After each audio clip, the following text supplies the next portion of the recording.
Good morning all the students. তো আজ থেকে তোমাদের প্রথম ক্লাস শুরু হচ্ছে, সেই জন্য তোমাদের কাছে আমার কিছু প্রশ্ন আছে যে তোমাদের কাছে ইংলিশ বেশি করা লাগে নাকি বাংলা। স্যার আমি বলবো ইয়েস। স্যার আমাদের কাছে বাংলা বা ইংলিশ কোনোটাই বেশি করা লাগে না, কারণ আমরা মালে জল মিশিয়ে খাই স্যার।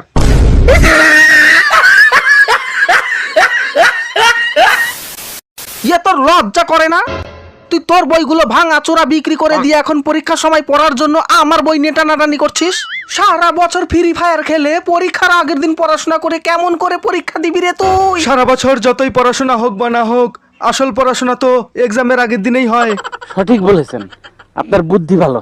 আমরা নকল করেই পরীক্ষা দেব। What is a machine? তুই হাসছিস কেন রে? অ্যাকচুয়ালি স্যার, ছোট থেকে ইচ্ছা ছিল যে ইঞ্জিনিয়ারিং কলেজে পড়বো। আজ এই গাধাদের সাথে খুব মজা লাগছে স্যার। এবার আমি তোমার পেছন দিয়ে মজা বের করবো। বলো তুমি কি আবিষ্কার করেছো? স্যার, আমি এমনই একটা জিনিস আবিষ্কার করেছি যার মাধ্যমে আমরা যে কোনো দেওয়ালের এই পাশে দাঁড়িয়ে থেকে দেওয়ালের ওই পাশে কি হচ্ছে আমরা সেই সমস্ত ঘটনাগুলি পরিষ্কারভাবে দেখতে পারবো। আরে কি আবিষ্কার করেছো? ফুটা স্যার, ছিদ্র।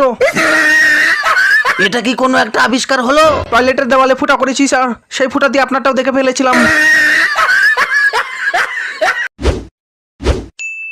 আমার মাথায় এমন এক বুদ্ধি এসেছে যার মাধ্যমে আমরা পরীক্ষাতে পাশ করে যাব। এত বুদ্ধি মাথায় নিয়ে তুই ঘুমাস কেমন করে বাবা?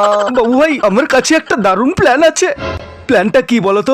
পরীক্ষার সময় এক্সাম হলে স্যার যখন আমাদের গার্ড দিতে থাকবে, তখন আমরা চুপচাপ ভদ্রভাবে পরীক্ষা দিতে থাকবো। যখনই স্যার আমাদের সামনে আসবে, ঢুস করে পাত দেব, আর পাদের গন্ধে স্যার রুম থেকে বেরিয়ে যাবে। আর তারপরে আমরা তিনজন মিলে নকল শুরু করব। পাস করার জন্য কত 33 নাম্বার লাগবে তো? নকল করে 20 নাম্বার আর প্রজেক্টর 15, তাহলে কত নাম্বার হলো আমাদের? 35। হিসাবটা ভালোই করতে পারো। এভাবেই নকল করে আমরা পাস হয়ে যাব আর তারপরে পার্টি করব। আজকে তো পরীক্ষা, শালা পড়াশোনা তো কিছুই করিনি, মাথায় কিছুই কাজ করছে না। শালা বরফ নিয়ে মাথাটা একটু ঠান্ডা করে নি। এক্সাম দিতে লেট হয়ে যাচ্ছি। অটো, শালা কিসের মাথা ঠান্ডা করে গেলি তুই? কত টাকা ভাড়া দিতে হবে? 20 টাকা ভাড়া। এই নে 10 টাকা। 10 টাকা কেন? ভাড়া তো 20 টাকা হয়েছে। তুইও তো বসে এলি, তুইও 10 টাকা ভাড়া দে, তাহলেই তো 20 টাকা হয়ে যায়। হ্যাঁ?